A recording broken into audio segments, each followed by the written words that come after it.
Yo guys, what is going on? JPS back for another video, and today we're going to be reacting to the top 10 Britishisms that confuse the rest of the world. Britishisms is definitely a new word for me, but we've watched the top 10 Americanisms that annoy Brits and all types of videos of that nature, so this one should be pretty hilarious, and I'll be able to let you know if it's accurate, because in this case, I am the rest of the world. But yeah, hit that like button, hit subscribe, check out my Patreon link in the description, and let's get right into it. We can be an eccentric bunch, can't we? Welcome to Watch Mojo UK, and today we're counting down our picks for the top 10 Britishisms that always confuse the rest of the world. Before we begin, we publish new content every day, so be sure to subscribe to our channel and ring the bell to get notified about our latest videos.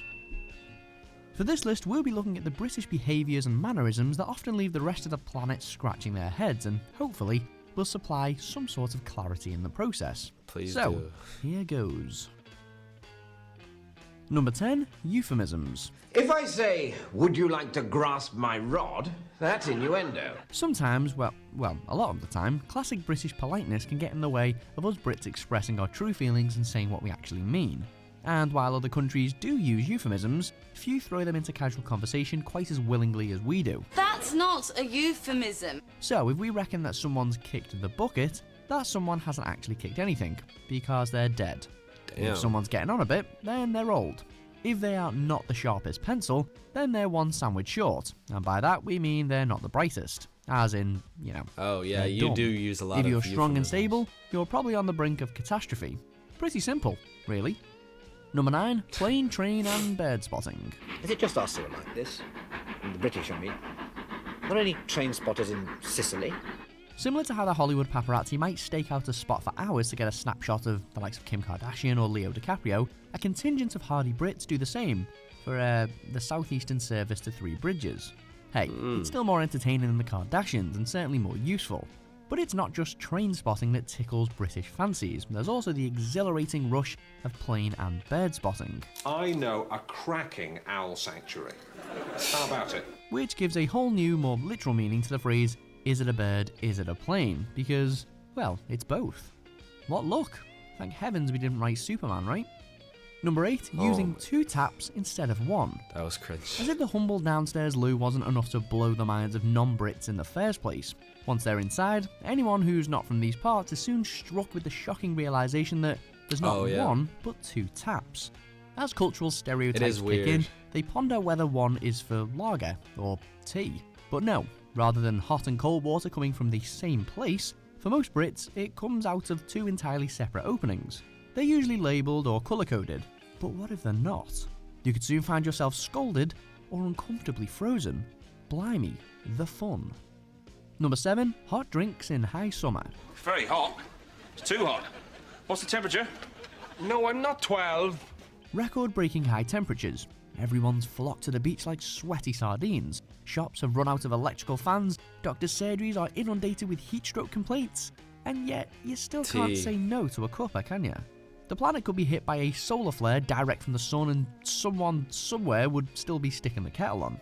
While anyone from outside the UK would likely take the obvious action of hydrating themselves with an ice-cold beverage in extreme heat, Brits aren't stereotyped as tea drinkers for nothing. And it's scientifically proven to help cool you down anyway. Just saying. And I just made a video of me trying to make tea, so if you check my channel and watch that. Perfect. I'll get the kettle on. Number 6. Car boot sales. In a technological age, you can order goods from anywhere in the world, at any time, straight to your doorstep. Whatever the cost, condition or necessity of any item, it's but a button click away from being yours. But even the heady highs of contemporary living won't stop a Brit from setting their alarm to wake up at 6 o'clock in the morning to see what bargain they can land in the middle of a muddy field from out the back of somebody's car. £5? Well, it is the Holy Grail. £5, take it or leave it. The argument that it's Peep easier to Show? trade online doesn't deter the sellers either, because why bother making daily treks to the post office to drop off endless eBay parcels when you can just hand it over for cold hard cash on a windy Wimbledon common?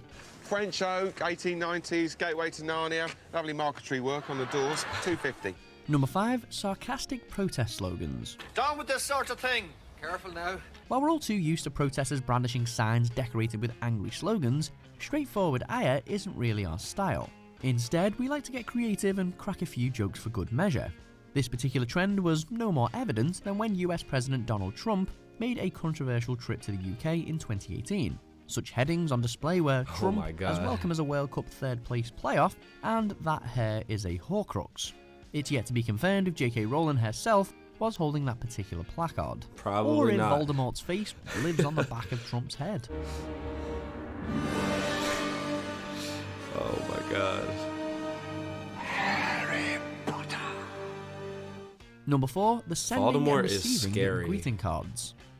Okay, so this one's not something that only happens in the UK, but few places write, post or proudly display anywhere near as many cards as in Britain. I remember that. Having an array of birthday cards lovingly assembled across a shelf or mantelpiece just isn't as common elsewhere. Nor is stringing up your Christmas cards to dangle across the living room wall, or having multiple stores along most high streets dedicated to the token gestures in their various forms. Because don't forget, it's not just the obvious cards that Brits exchange, there's also congratulations cards, sorry it's late cards, thank you for your thank you cards. Yeah, the list goes on. Happy Christmas in a... Oh God, my writing's getting worse than ever. Number 3, not tipping as standard. I wish it was like that. In some parts of the world, and in North America especially, tipping is practically mandatory. But here, it's definitely optional, and it's an option to be thought long and hard about before taking. I don't tip. You don't tip? No, I don't believe in it. It's true that should someone from the US choose to work as a waiter in London, for example, they may be left dumbfounded at not receiving a few extra quid from clearly satisfied customers. However, most Brits will, sometimes begrudgingly, pay up out of plain old-fashioned politeness, and the lack of a guaranteed tip means that British bosses don't have an excuse to supply unreasonably low wages. Yep. For every cloud, eh? Number 2, saying annoying. Sorry when you've not done anything wrong. Hi everyone, my name's Jim, and I have a fear of apologies. Sorry? Sorry, but Brits do tend to say sorry a lot. And a lot of the time, we aren't even that apologetic about whatever prompted our apparent regret. You might say it when you've simply misheard what someone has said, at no fault of anyone's. You might start asking for a favour by strangely apologising for it first. I'm sorry, you've got to be f***ing kidding. Okay! Hey, even when someone else clearly has done something wrong to us, like barging past us in the street, we'll more than likely find ourselves saying sorry to them, and basically apologising on their behalf, so they don't have to. Please, well, just tell us you forgive us so we can all move on. Ooh, that did sound a little demanding, didn't it? Sorry about that. Number 1, creative swearing. You cunning git!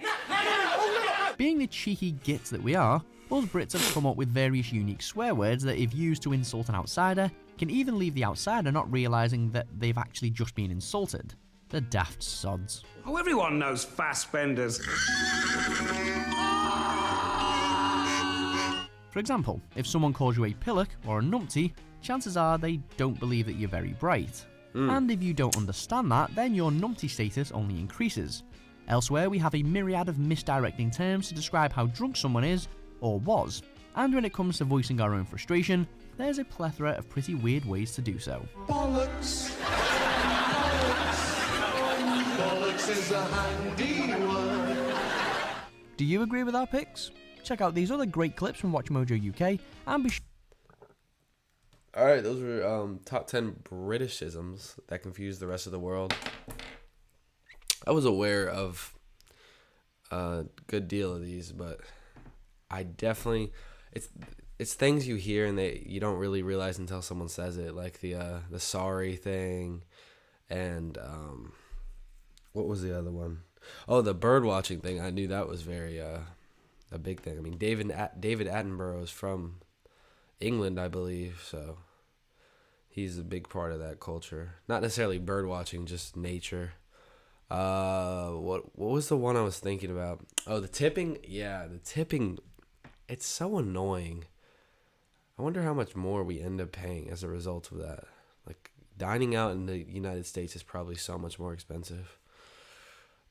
Anyways, thanks for watching, guys. Let me know if there were any that were left out in this video.